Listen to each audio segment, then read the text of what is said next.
Hello बच्चों, let's see this question. The number of integral points inside the triangle made by the line 3x plus 4y minus 12 equal to 0 with the coordinate axes which are equidistant from at least two sides is oblique are. An integral point is a point both of whose coordinate are integers. Clear? देखिए यहाँ पे हमारे पास क्या चल रहा है, 3x plus 4y minus 12 equal to 0 और साथ में x एक्सिस और y एक्सिस, इन तीनों से जो ट्राइंगल आपके पास फॉर्म होगा उसके अंदर आपको नंबर ऑफ इंटीग्रल पॉइंट्स बताने हैं जिनकी दो या दो से ज्यादा साइड से ना, एटलीस्ट टू साइड्स बोला हुआ है, तो एटलीस्ट टू साइड्स से तो डिस्टेंस कैसी हो, इक्वल हो. क्लियर? ये इक्वी डिस्टेंस आपको बोला हुआ है यहाँ पर क्वेश्चन में. तो सबसे पहले हम क्या करते हैं, यहाँ पर ट्राइंगल फॉर्म करते हैं. तो कोऑर्डिनेट एक्सिस का मतलब हो गया एक्स एक्सिस वाई एक्सिस. तो ये एक्स एक्सिस और वाई एक्सिस हम यहाँ पर सबसे पहले ड्रॉ कर लेते हैं. ठीक है, ये हमारे पास एक्स एक्सिस हो गया और ये वाई एक्सिस हो गया.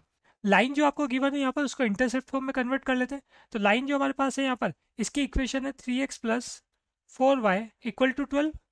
यहाँ से 12 एलएचएस में लेके आएंगे हम, तो हमारे पास बन जाएगा x/4 plus y/3 equal to 1. तो इंटरसेप्ट फॉर्म में अब क्या कर सकते हैं, हम इसको ड्रॉ कर सकते हैं. एक्स पे तो 4 लेंथ का इंटरसेप्ट और y पे 3 लेंथ का इंटरसेप्ट कट करती हुई लाइन आएगी हमारे पास. क्लियर? तो ये कुछ इस टाइप की लाइन हमारे पास आएगी. यहाँ पर हो जाता है ये 4 और ये यहाँ पे y एक्सिस पे हो जाता है हमारे पास c. ठीक है, इस ट्राइंगल के अंदर के पॉइंट्स हमको देखने हैं. ओरिजिन पॉइंट को मैं ओ ले लेता हूँ. यहाँ ये जो पॉइंट हमारे पास रहेगा 4,0, इसको मैं ए ले लेता हूँ. ठीक है, ये सिंपल आप इसको 4,0 बोल सकते हो. और ये 0,3 रहेगा हमारे पास यहाँ पर, इसको बी पॉइंट दे देते हैं हम. क्लियर? अब देखो इसके अंदर आपको कैसे पॉइंट देखना है, इंटीग्रल पॉइंट. इंटीग्रल पॉइंट भी आपको क्लियर किया हुआ है जिसके एक्स एक्सिस और वाई एक्सिस कैसे हो, हमारे पास इंटीजर्स हो. ठीक है, तो देखो यहाँ पे हमारे पास क्या क्या पॉइंट्स आ सकते हैं. ये 0 से लेकर 4 तक आप जा रहे हो, तो इसका मतलब यहाँ पे कहीं 1 होगा, फिर आपके पास 2 होगा, फिर यहाँ पे 3 होगा. ठीक है, और ऐसे यहाँ पर भी आपके पास ये 1 हो गया, ये 2 हो गया यहाँ पर. ठीक है, अब देखो यहाँ पे आपके पास अगर हम बात करें, ये जो इक्वेशन चल रही है, मैं क्या करता हूँ 1 2 3. देखो जीरो पे तो हमको पता है ये कितना आ रहा है. जीरो पे तो आपके पास अगर यहाँ बात करें ट्राइंगल में, यहाँ तो ये पॉइंट 0,0 हो गया, यहाँ ये पॉइंट देखोगे 4,0 हो गया. अब ये जो लाइन पे हमारे पास पॉइंट है ये हम देख लेते हैं. 1 के करस्पॉन्डिंग वाई कितना आ रहा है, देखो ये हमारे पास इक्वेशन. इस इक्वेशन में x इक्वल टू 1 अगर मैं पुट करता हूँ फ्रॉम, या ऐसा बोले हम, पुट x इक्वल टू 1.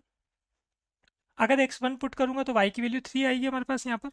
ठीक है, यहाँ पे अगर आप x की वैल्यू को 1 पुट कर देंगे तो 4y इक्वल टू 12 रहेगा. तो 4y इक्वल टू 12 रहेगा अगर हमारे पास, तो y की वैल्यू कितनी आ जाएगी, 3 आ जाएगी. तो 1,3 यहाँ पे आपके पास कौन सा पॉइंट आपको देखने को मिलेगा, 1,3 नहीं आएगा. ये 1,3 तो 0,3 आ रहा है, तो 1,3 तो आ ही नहीं सकता. यहाँ देखो जब आपने x को 1 पुट किया है तो ये 3 बना, ये 3 RHS में जाएगा तो 9 दे जाएगा. तो y की वैल्यू जो है 9/4 आ रही. ठीक है, यहाँ से हमारे पास y की जो वैल्यू बन रही है ये कितनी बनेगी, 9/4 बन रही. ठीक है, आगे चले हम. Put x equal to 2.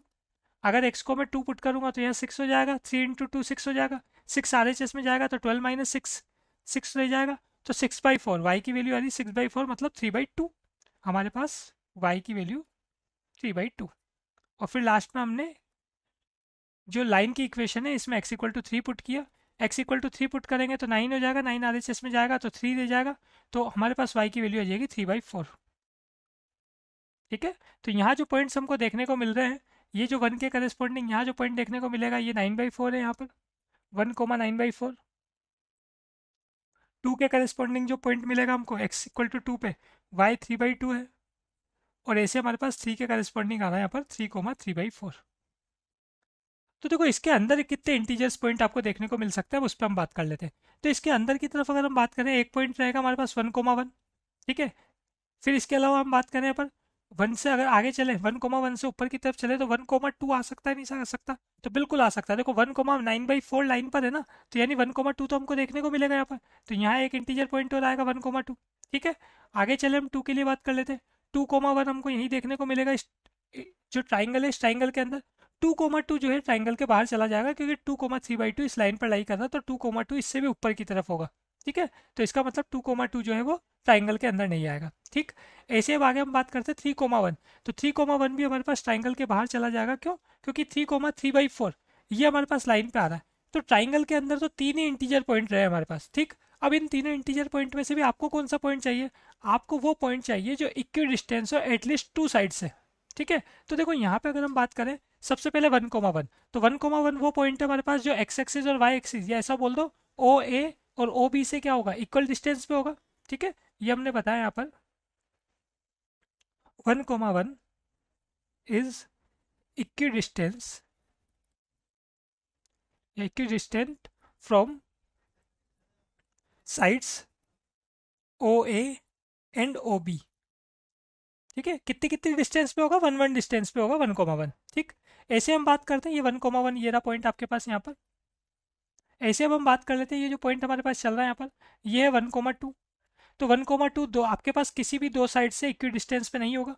ठीक है, ऐसे हम बात कर लें, क्योंकि ये एक्स एक्सिस से तो वन डिस्टेंस पे है, या एक्स एक्सिस से टू डिस्टेंस पे, वाई एक्सिस से वन डिस्टेंस पे है। और अगर आप लाइन से, ये जो लाइन आपके पास चल रही है ए बी लाइन जो है, इससे फाइंड करेंगे तो डिस्टेंस फॉर्मूले से आप निकालेंगे तब भी ये 1 और 2 तो नहीं आएगा।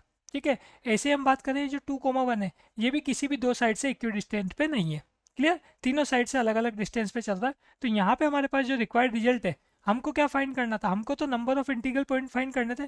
तो रिक्वायर्ड नंबर, तो हमारे पास सिंपल यहाँ पर केवल एक ही ऐसा पॉइंट है जो गिवन कंडीशन को क्या कर रहा है, सेटिस्फाई कर रहा है। तो रिक्वायर्ड नंबर कितना हो गया, 1 हो गया। तो final answer is option number A. Best of luck.